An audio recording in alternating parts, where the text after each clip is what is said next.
health and safety is a responsibility of us all. So as president, I'm responsible for health and safety at the university, but so it's a responsibility of everybody every day by day, to make sure that our colleagues and our students come to work in a healthy and a safe environment.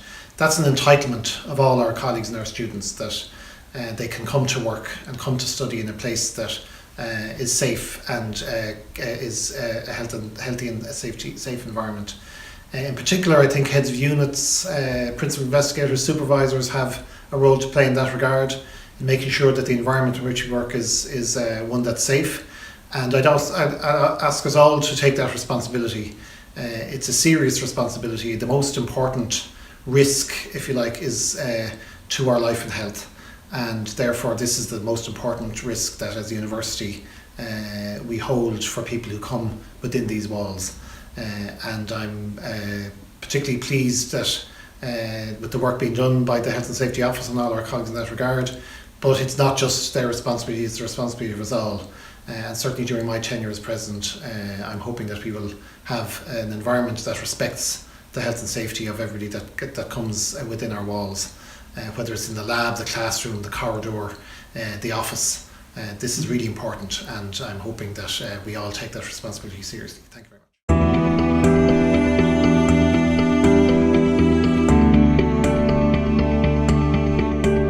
I've been working with the university since 2012, I think. I've done audits in most of the schools or units. I also work with a number of other universities and have been doing so. As you can see from the age of me, I've been around the block a few times. So I see what's going on in university and what's not going on in some cases. So I'm conscious we've been doing this now, this is 930 people I think have been through this session at this stage. And for some of you this is the end of the day. So I do understand there will be some people who will be on their laptops and their phones, and some people who just won't be able to listen. I think I get to that stage too. So I have two key messages. If you are going to fall asleep, I'll just give you the two key messages, and then I'll go into it in a bit of depth. So what I want to talk about is your rights in relation to health and safety, that you have a legal right to work in a safe and healthy environment, but you also have legal responsibilities. The talk is summarised nicely on one page, and on the reverse page, it's sort of a takeaway with you, a bit of personal reflection, some questions you might want to ask, or the action you need to take. So if you can get those two bits of messages, you have rights, you have responsibilities. Have a look at the handout, but I'm going to go into it in a bit more depth for those who can stick with me. So, key to this is that safety is everybody's business. So I'll be talking about, as I say, the legal roles and responsibilities of everybody, from the president right down to the last person who came in the door, including these people who are coming in the door, who I hope are going to squeeze into the middle. The reason we're here and the reason that this is mandatory is because we have health and safety legislation. And people are going to go, oh, yawny, oh, legislation. But in fact, the health and safety legislation is the only legislation that looks after you in the workplace. The other legislation that sort of protects you is employment legislation. So they can't kick you out at the drop of a hat if they don't like you. You have to have a contract, they have to pay you, and all of those good things. But everything else in relation to your work environment and how work is done is actually governed by health and safety legislation. And good thing that it is there. Back when industrialization happened, there wasn't much in the way of legislation, and they figured out that things weren't so good, and they decided in 1802 that they would bring in the Act for the Preservation of the Health and Morals of Apprentices. Now, at this stage, your morals don't have to be protected. We hope you've worked that one out. But health and safety still does have to be protected. Back then in 1802, it was a requirement that mill owners would only clean out their place twice in the year. Can you imagine what it was like? And there was difficulties with light and ventilation and so on. So it set down standards for that. The reason I have the lovely Alice Perry, whose building we're in, the reason she's there, first woman in the British Isles to have an engineering degree, And good old Alice, after getting her degree and doing a few other things, headed off to London, and she became a factory inspector. So they were the inspectors that looked to see where standards being adhered to in workplaces. And she was a woman who looked after women in the workplace, interestingly enough. So the legislation has been there for a while, but again, since the foundation of this university, when it was founded, there was actually no legislation looking after you as a group. And it was only in 1989 that that legislation came in. There was the Factories Acts and so on if you were working in a factory, but not in an academic institution. So 1989, the first Safety, Health and Welfare at Work Act came in. And the reason I'm putting in 1989, in some of the audits I've done, people look surprised and say, oh God, we haven't had time to come up to speed yet. So if your school, if your unit hasn't come up to speed yet, 30 years they've had. The 2005 Act doesn't change things dramatically. All of this stuff has been in. So to say, luckily now, the Safety, Health and Welfare at Work Act is there to protect your health and safety. And then the good old EU produces some interesting regulations, again, to protect our health and safety. I go mad when I hear people saying about Brexit and we'll get rid of regulation and maybe we should leave the EU. The EU has been terrific for workers' rights. Any of the women will know it's been terrific for women's rights and equality in the workplace. But certainly in relation to health and safety legislation. So there's a range of regulations that they produce based on, I'm afraid, bad things that have happened to people. They figured out that certain things happen and we need to regulate and make sure that those bad things don't happen to other people. So hence we have the regulations. So the general application regulations, they apply to everybody who's sitting here. They do what they say on the tin. They're generally applied, general applications. Then we have the chemical agents regulations, anybody who's dealing with chemicals, biological agents regulations, construction regulations. Now there's a few others, but they're primarily what apply to the people who are here in the room. All good things that are there to make sure that your health and safety is protected. Now, common to all this legislation, no matter which bit you look at, they all have the requirement to identify the hazards that you're up against, to risk assess and to make sure that there's good controls to minimise or eliminate that risk. So that's there. Again, your right to is there to have that hazard identification risk assessment process gone through. And all of the bits of legislation also have a requirement that you should be provided with information or training and supervision so that you can do your job safely. So that crops up all over the place. So in the Safety, Health and Welfare at Work Act, it sets out the legal duties of the employer, NUI Galway, and yourselves, the staff. So it's very clearly enumerates what has to be done. If you are a nerdy sort and you want to read the legislation, you can link into it on the Health and Safety website, and in it you'll see reference to the employer. What do they mean by the employer in this context? What they mean is the president, the governing body, and the university management team. So that university as employer, that's what we're talking about. Now, one of the questions that's asked is, well, what, does this apply to students? Everybody thinks about the pesky students, the 18,000 of them roaming around the place. This is primarily about you being protected. Now, they do come in under it, and even visitors coming in, I come in under it, purely because I am in a workplace. So some of the provisions, most of the provisions do apply to them, that requirement to have hazard identification and risk assessment, but some things don't apply so strongly to them. So for instance, there's no requirement to provide free personal protective equipment, say lab coats. There's no requirement to provide them with a decent chair to sit on if they're at a workstation, where there is a requirement to provide that for you. But primarily, a lot of the Act applies to them by default, but this is about your health and safety and about your legal rights. So, what's the university required to do? What does it say in the legislation? So what can you expect? So NUI Galway is required to ensure, insofar as is reasonably practicable, that your health and safety is protected. And there's an expectation that work would be managed and conducted in such a way that your safety is protected. So it's not just good enough to provide you with a decent building and everything is grand, get on with it. And the employer must ensure that the work is conducted in a way that your health and safety isn't compromised. The legislation said they must provide necessary resources for managing health and safety. Now, I do have to say, in a bit of a negative here, it's one of the issues that people get a bit antsy about, and rightly so, that perhaps maybe the resources aren't provided to the extent that are needed.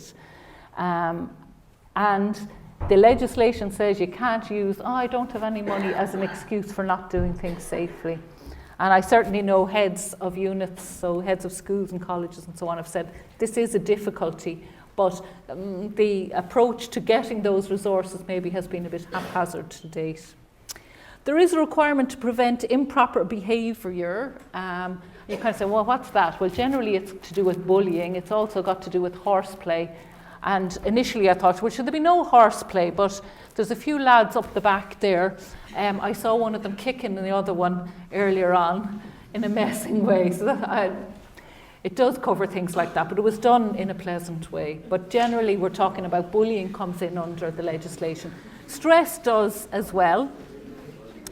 You've got to ensure that the workplace and the equipment are designed and maintained in a safe way. So again, not good enough that we got this lovely building, but we have to maintain it, make sure the electrics are okay, that the carpet isn't worn out and so on. The university is required to ensure the prevention of risks from a range of things like substances or articles, but things like exposure to noise or vibration, so that could be within, say, the engineering workshops. Ionizing radiation. You're one of the few universities where, even if you're not working with radiation, you could be exposed to it because of the good old radon that's in the bedrock here. So again, protective measures have been put in relation to radon. So there could be other radiation, non-ionizing radiation.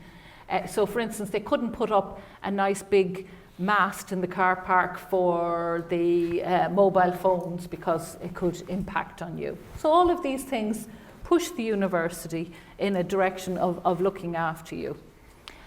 Interestingly enough, toilets and things like that and the place being cleaned, all of that is governed by the Safety, Health and Welfare at Work Act, the sort of things we take for granted. And of course, I would take it for granted that in an institution like this, of course, toilets and so on would be grand, but some workplaces, they would have the lads out in a Portaloo somewhere if they could get away with it, or down the back of the bushes.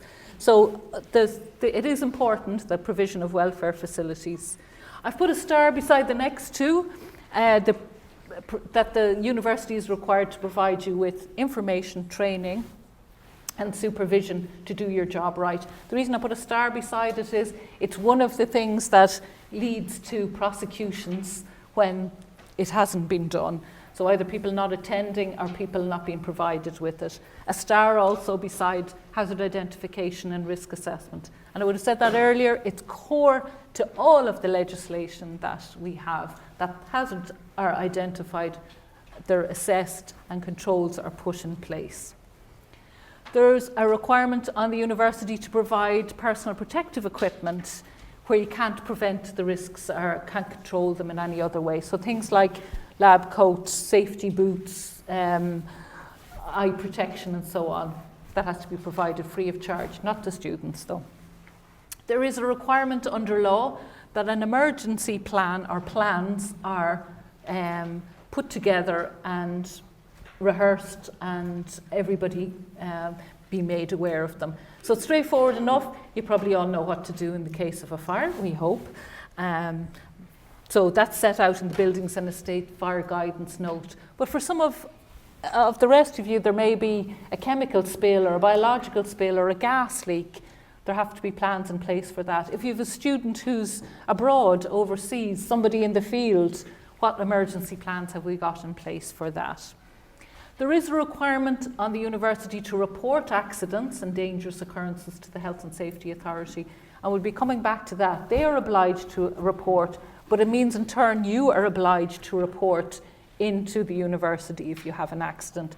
The reason they're interested in that is that if something happens here, so if they feel that there was an accident here that could happen maybe elsewhere in the university sector, they will alert others in the sector to that particular problem. They will also investigate it, and they look to see, could that have been prevented? Were people doing what they were supposed to be doing? Another duty of the university is that they obtain the services of a competent person to advise on safety, health and welfare. And in this case, it's Alice Daly, who is the Health and Safety Officer. So she's considered to be the competent person. And again, another duty, we've already talked about information, but the type of information they have to provide is the safety statement and safety induction. So everybody in their unit or in their school, in their department, should be inducted on what the safety issues are at a local level.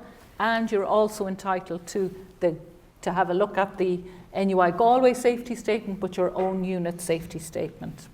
So just on that piece about the safety statement, they are required to prepare a safety statement setting out how safety is managed. Now, I've mentioned already, I work for a number of other universities, and I've been involved in putting together safety statements. And I have to say, your safety statement is one of the better ones. I've tried to get Alice to give me a copy, but she kind of hangs on to it. Cutting and pasting is difficult. It's nice. It's a nice setup. I've been involved, say, in the DCU one and so on. And yeah, I have to say even yours is better than that, even though I did that one myself. But I would have been involved in UCD and UL and so on. So a good safety statement you have in place. So just going back to that Act again, Safety, Health and Welfare's Work Act, it sets out the legal duties of everybody, all staff. Again, designed to make sure that you're safe and your colleagues are safe. But I need to emphasise that failure to comply with it is considered to be an offence. It is an offence. So, what does the law say about you? So there's a section within that Act that sets out what the staff legal duties are. So simply enough and sensibly enough, it says you've got to take care of your own safety, not to do something stupid and idioty, but you're not to jeopardise the safety of others. And occasionally people have been prosecuted for putting other people's safety in jeopardy. You're obliged to take preventative measures that have been set out. So if there is an X, Y and Z of how to do something safely, if there is a procedure, you're expected to follow that. If there's personal protective equipment, you're expected to wear that. It is a requirement. You are required to attend safety training. There's kind of been an approach in the past saying, isn't it lovely now they provide manual handling training for us here in the university, but thanks all the same, I'll pass on it. That's grand. You can't take that approach. You're obliged to attend safety training.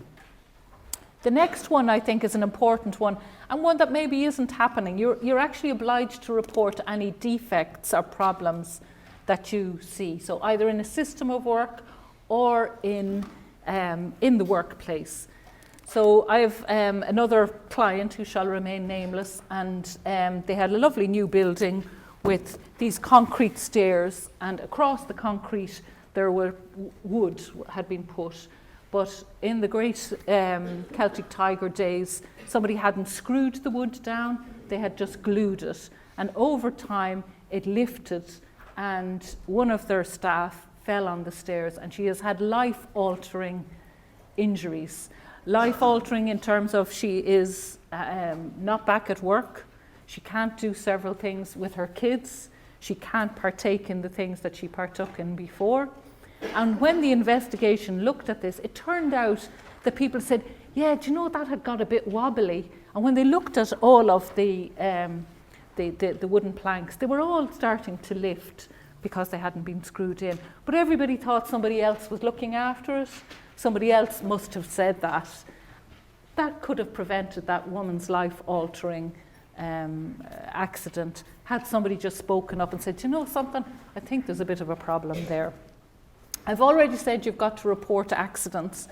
And there can be a tendency sometimes when you have an accident that you're mortified about, you mightn't mention it, or it's only just a minor injury. And I've come across that in the audits. In fact, well, I'll blaspheme UCD a little. I did an audit just recently in agriculture, and the safety coordinator was sitting across from me with his arm in a sling. And we were talking about accidents. It turned out he had fallen on the stairs, but God, he couldn't report that because he was the safety coordinator. So you're obliged to report accidents. The next one, not to be under the influence of intoxicants. Now, a lot of people have said to me, it does help to be under the influence of intoxicants when you work here, but again, it is a breach.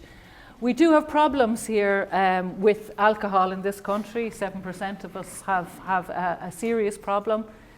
They reckon, that there's, as I say, 7 in 100 coming to work. When you've got 2,000 people in a university working, there's people coming in who may be impacting on your safety because they are under the influence.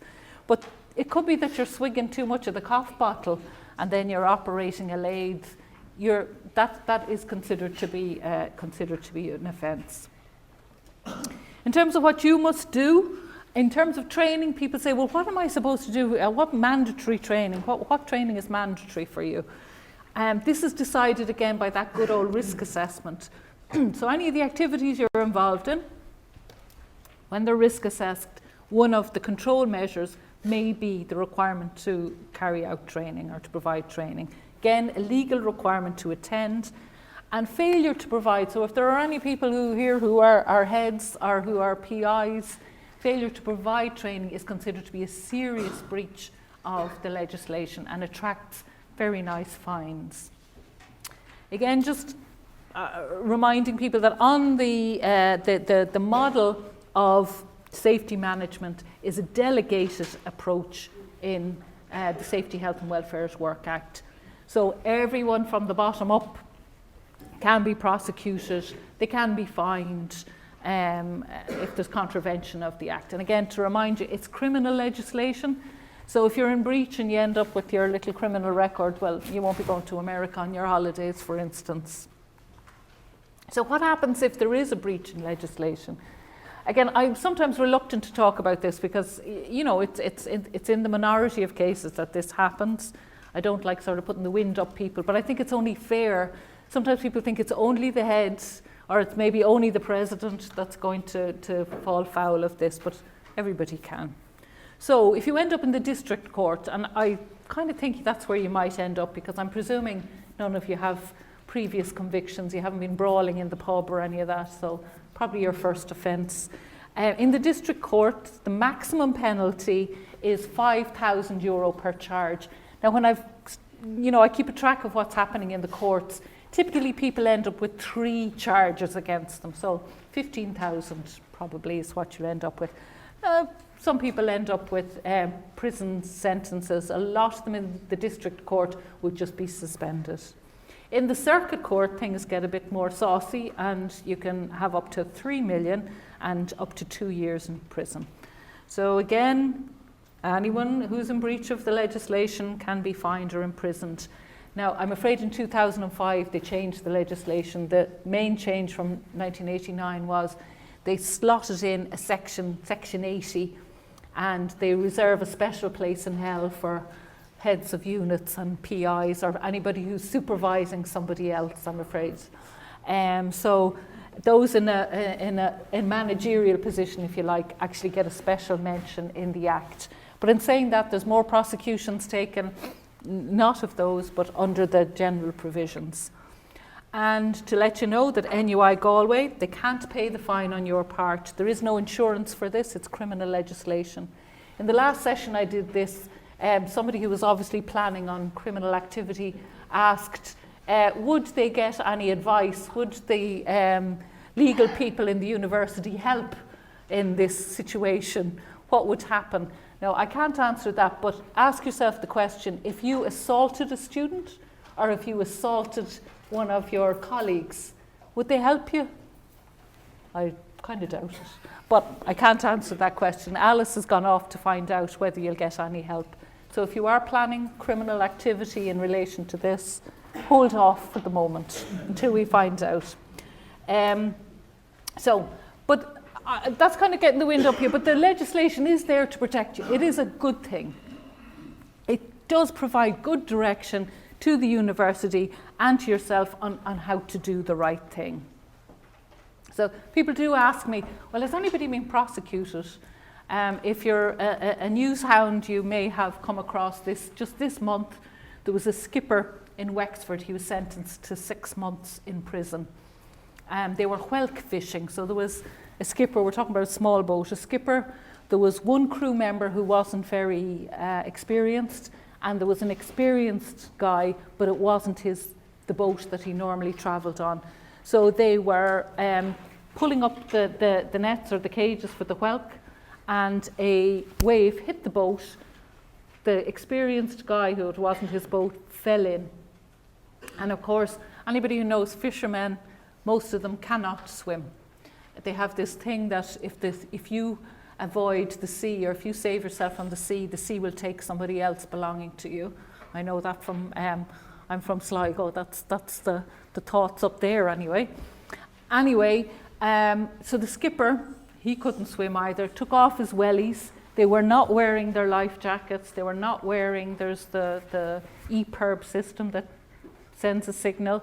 He took off his wellies, put on the life jacket. Anybody who sails knows you need to strap the life jacket up in underneath. He didn't. He managed to grab the guy, but then didn't his life jacket start to come off, and he had to let the guy go, and the guy drowned.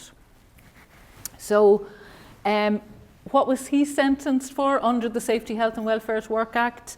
He didn't have an emergency plan. So anybody who sails as well will know that you usually have a plan of, well, what do? We'll go on, we'll come back around. One person will keep spotting where the person is in the water. You have to keep an eye on them. If you've ever been at sea, you lose sight of somebody very quickly. He had no plan in place. He had not trained the inexperienced crew member, so he was his crew member, and he didn't ensure, there was life jackets for everybody, he did not make them wear them, even though, again, the guy who drowned was an experienced guy. So that's, I suppose, the latest, that just happened this month. So on to kind of lighter matters, safety management in NUI Galway. So we really need to, I'm asking the question, well, how is your safety protected? How is safety managed here? So again, if you're a bit nerdy and you like to have a read of that safety statement, it'll set out all the duties and responsibilities. So the President, Údarás na Hallscoile, University Management Team, they've overall responsibility for safety. They've got to make correct decisions, provide resources and so on, key decisions that impact on health and safety. The NUI Galway Safety Statement Policy sets out how all this is done. It addresses the major safety issues, safety management, consultation, operational issues. Then heading on to the next layer, heads of schools, colleges, research institutes, support services. Remember I talked about delegated approach. They are responsible for anybody who is within their area of operation, anybody that's under their control. So you're either sitting here, you have a head of unit, or you are a head of unit. So 54 of them in total. So interesting now, what is your head supposed to be doing on your behalf? So good to know what they're supposed to be doing. They're obliged to prepare and annually review your unit safety statement. They've got to ensure that risk assessments have been done for any of the activities that are potentially hazardous that you're involved in. They've got to identify and plan health and safety training. They've got to ensure that you go to the training. So I don't know, is that how you all ended up here today? You got to kick out the door because suddenly this is probably one of the biggest bunches we've had. So the pressure is on them now to make sure that you go. Remember I mentioned earlier, it's not just a nice to have, training is mandatory. So I'd say they're getting concerned that Mountjoy Prison beckons. Mountjoy has improved a lot. They don't slop out anymore. I work for the prison service as well. It's not bad. So your head also is obliged to resource or seek resources for unit safety management measures. It's not something that's further down the line. They've got to arrange local management of emergency procedures and fire drills. They liaise with safety representatives, we'll talk about them in a minute, and they've got to ensure that accident reporting and investigation is carried out. The next bit that when I'm doing my safety audits I find is a bit fuzzy-wuzzy, or there's a bit of gaps here. This is not happening, and you should maybe find out whether it is or not. They're not ensuring that safety inspections are carried out, and they're not all carrying out internal audits on an annual basis. You say, well, what's that to me? This is where they have to confirm that they've done everything to ensure your health and safety. They're also obliged to communicate with you on health and safety issues. It's not something that they keep within the Health and Safety Committee or just between themselves and the coordinator. And they're obliged to document all the safety requirements, completed actions, the plans and so on in the unit safety statement. So I'm saying university challenge number 1. I'm sort of not calling for militant action, but I think you should stir it up a little bit. You need to ask your head, are we doing everything? Have we got everything in place to ensure the health and safety of staff and students? Now, if you think that might be a bit too cheeky, or if you're terrified of your head of unit, or you feel very sorry for him or her, maybe just look for proof that there is a good safety management system in for your unit. So that's the unit safety statement, but the risk assessments need to be there. So I see these documents, a template is provided by the Health and Safety Office, but sometimes I'm not seeing the risk assessments. So moving on to principal investigators. So if you are a principal investigator or you work under a principal investigator, they're responsible for the safety of postdocs, postgrad students, technical staff, anybody who is working under their direction. So they're responsible for assuring that there's policies and procedures and that risk assessments have been done. And on an annual basis, they're obliged to report into their head to say, yeah, I have these things done. So university challenge number 2, if you have a PI, I would urge you to go and ask them, have they filled out that annual safety compliance checklist? Can I have a wee look at it? Where are we at? Have things been done? As I say, it's your legal right to have your health and safety looked after. So just in terms of safety coordinators, so who are they? So they're not somebody with responsibility for safety. They're somebody who the head appoints to assist with the management of health and safety. The head can't push the responsibility down on them. So just be nice to your health and safety coordinator. They can be a little put upon by times, most of them doing Trojan work. The safety representative, they're staff who are elected from among yourself. Their role is primarily consultation. That's set out in the legislation, and there are 7 safety representative areas. In terms of unit safety, health and safety committees, some places have them, some places don't. Their role is really to assist the head in the management of certain issues. In terms of the Health and Safety Office, well, what are they getting up to, or who are they? So the Director of Safety is John Gill, and he's also the Chief Operating Officer. He wears many hats, but Director of Safety is one. On the ground, we have the Health and Safety Officer, who is Alice Daly. There's a Health and Safety Assistant, or the Bio-Safety Advisor, that's Mike Kearns. I don't know, is Mike here in the audience, or has he legged it out the door?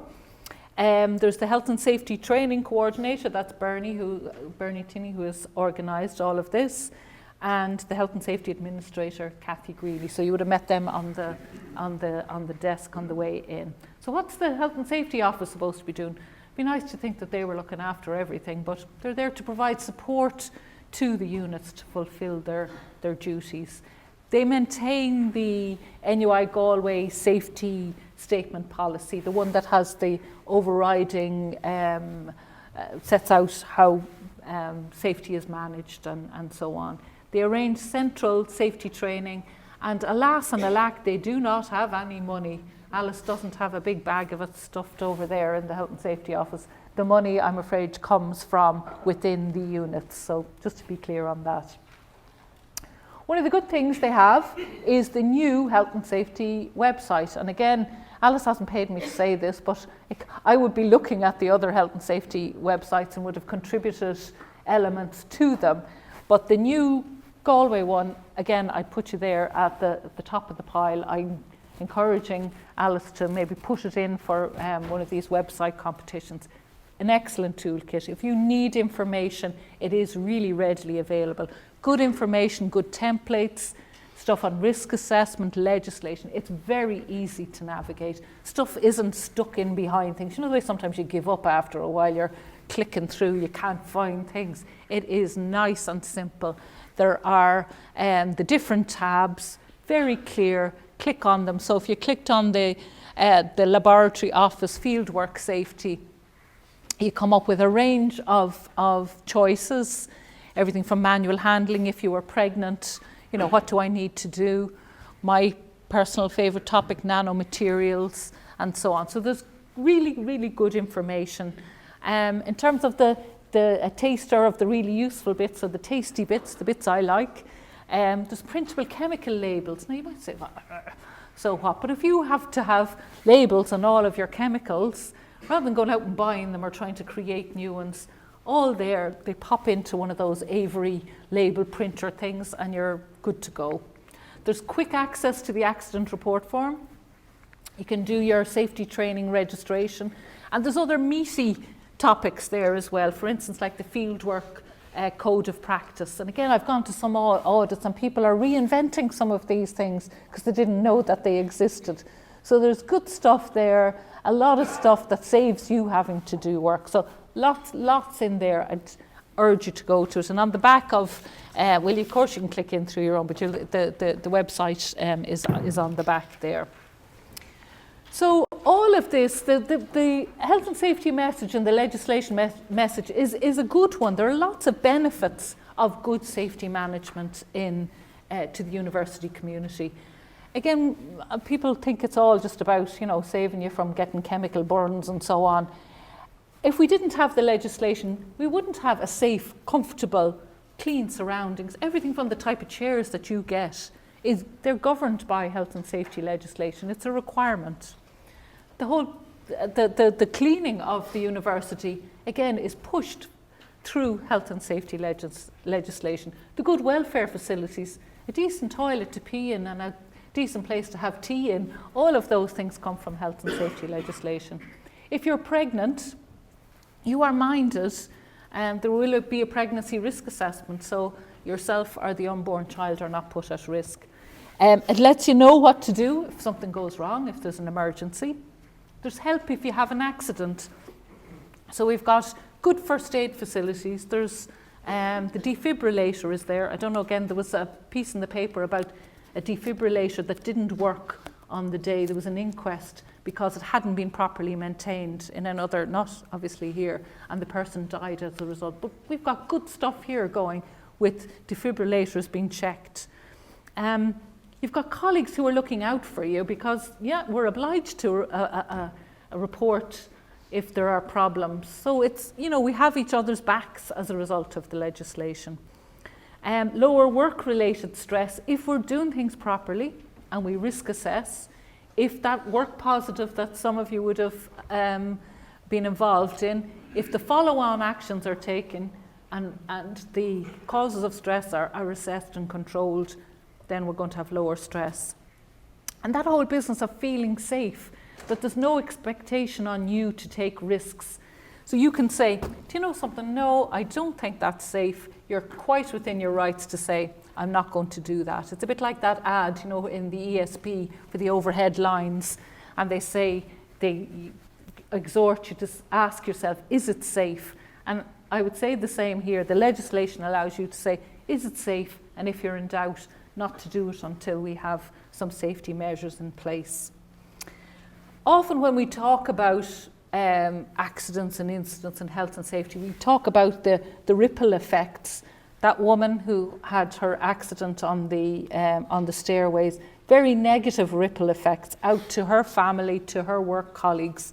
But good safety management has very positive ripple effects as well. We've got a more pleasant working environment because we have good housekeeping. Good housekeeping is a requirement of the law. In the lab, we have to think out our procedures a little more carefully because of the risk assessment. There's a requirement for us to inspect and service equipment. So less likely that we have faulty equipment, we're not going to get fried with a piece of electrical equipment, or there's going to be reduced fire risk. In terms of manual handling, we have our training, we have our risk assessments, we have our workstation assessments. Again, reduction in things like our backache. And in a group like this, I would suggest that there's at least 20% of people who have back problems, and having good controls at least mitigates some of that. So just going back to reiterate, what's your role in practical terms in relation to health and safety? So there's an expectation that you're going to take care of your own safety and other safety, that we're preventing problems from happening. Some of these pictures were provided by the Health and Safety Office. Trailing cables are a problem. People storing things not in the right place, storing their bicycles. I believe all of these things have been sorted now at this stage. There's an expectation that you be informed, stay informed. So fire safety, that you know what you're supposed to do, that you attend induction, and plus all the other health and safety training, and not to create risks. In terms of risk assessments, anything that you're doing that has potential negative consequences to you, has it been risk assessed? So for instance, manual handling. So if there are tasks that you do on a regular basis, there is a requirement that we have written risk assessments for it. So make sure they're done. You might have to get involved in doing them and put them into practice. In terms of safety training, trying to find out, well, what safety training do I need? Work with the manager based on the risk assessment. Attend the training when it is organised for you. Stay up to date. If there's refresher training required, attend. And just the head has to facilitate you going on health and safety training. If you are a lecturer, you're considered to be a person in charge when it comes to the lecture space. This is a piece taken from the safety statement. So at the beginning of the academic year, you're reminded that you need to maybe point out to people in the class how to get out, and not to leg it out the door before they do, that you assist in the evacuation. I've already told you I'm legging it out the door. You can look after yourselves. I'm not considering myself a person in charge. If you are an event manager, and you might say, well, I'm not doing events, people think about big things, but even seminars or where you're having groups in, have you done all the proper checks? There is an event management safety document. Think about those poor 3 teenagers who were killed in Cookstown. That was somebody not doing the job, not checking beforehand when they were killed in the crush. That's just thinking things out beforehand. Again, the safety office gave me the picture of the items stored improperly, and I think the buildings and estates were keen to put up that "since sorted" in case you thought that stuff was still happening. So, what do you do if you have a health and safety issue? Well, is it an issue I could reasonably address myself? The last talk I gave, when we came in, at the top of the lecture theatre, there was one of these wheelie chairs, and it was sitting at the top. And if anybody came in and they wanted to sit on instead of sitting on the steps, they might have decided, that's a grand chair, I'll sit on that. And sure, they could have gone flying down there and greeted me unintentionally. So Alice removed that chair and put it outside. So there's that kind of, do it if you can remove the hazard.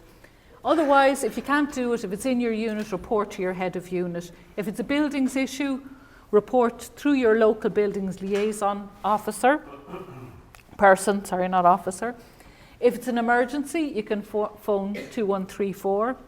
If you see something on a construction site in the university, or they're building works. You might say, that's nothing to do with me, but if you feel some fella's hanging off a scaffolding and he might fall down on top of one of yourselves, that's something to report. If you think it's putting your safety in jeopardy. And I remember down in UCC they had a fatality, and it was in relation to somebody using construction related equipment. If you're in doubt, you can report it to the Health and Safety Office. If you do raise it with your local safety representative, it's not necessarily their role to act on the report. So just coming towards the end, just a couple of takeaway lessons. Other talks that we have given, people have actually come back to us afterwards and said, you know, some of those things I actually applied at home. Wasn't too interested in them in the workplace, but they were useful at home. So we like to just include a few little pieces. Many of the legislative requirements work just as well at home. So for instance, ergonomics, we talked about the workstation assessments and this whole business of, you know, getting the right angles at the elbows, right angles at the knees. Apply that to your car. Some of you are driving quite long distances. You're sitting in your car out like this, you're sitting in the bucket seat, and then you're wondering how your back is sore. So, and when you're buying a car the next time, see, can you get it set up ergonomically in that kind of nice neutral position. From an electrical safety perspective, you may not see this happening in the university, but trip switches are tested at home. Testing your trip switches. So the trip switches trip when there's a fault. So you're using the hairdryer and there's a fault on it. Say you've been winding up the cord and shoving it in a drawer and eventually it gets damaged and there's a fault. When that fault is registered, the trip switches trip and cut off the electricity very nicely, so you're okay. If those trip switches get stuck, you may not be okay. You might have curly hair at the end of the whole escapade. The ESB call it stiction. I think it's a makey-uppy name. It means they get stuck. So just pressing the button every 6 months and make sure they all trip and put them back up again. So that's a useful one. Ladders, people falling off ladders at home and in the workplace are problematic. So if you fall your own height, so I'm 170 centimetres, falling from your own height, me falling 170 centimetres doesn't sound much, but I can seriously injure myself. So if you've got one of those nice A-frame ladders that you bought in Lidl or Aldi, make sure it's got good little rubber feet on it. If they're damaged, they can slip. Get your other half to hold the ladder when you're going up on it, and don't stand on the top rung. In terms of first aid, again, we take first aid here for granted, and you might have a few old band-aids at home, but you probably get a different level of care here than you do at home. I've just particular experience with this. My brother-in-law last year nearly died with sepsis. He had a tiny little burn, ran it under the tap, didn't have a plaster, and the next day sepsis set in. Perfectly fine and healthy person. And interestingly, at the time, there was a bit of campaign on the news media about it. It kind of impact on anybody. You don't have to be in a dirty environment. It's your own Staphylococcus aureus that's present in your own skin that can cause it. 3,000 people a year die of it. 15,000 people a year get it. Interesting. So, clean, cover, and be aware of the symptoms is what I'm saying. So that's a take home. And the last one is in relation to driving. Tyre wear indicators. So on your tyre, you have your treads, and in here there is a little rubber piece. And as the treads wear down, that rubber piece comes closer to the surface. That's how you know your tyre is worn down. Now, in one of the sessions I said, run your finger along. One of the guys said he did that and he cut the finger off himself because there was a bit of glass. Don't run your finger along. You can run a key, but be aware that it is there. And also you can see it on different parts.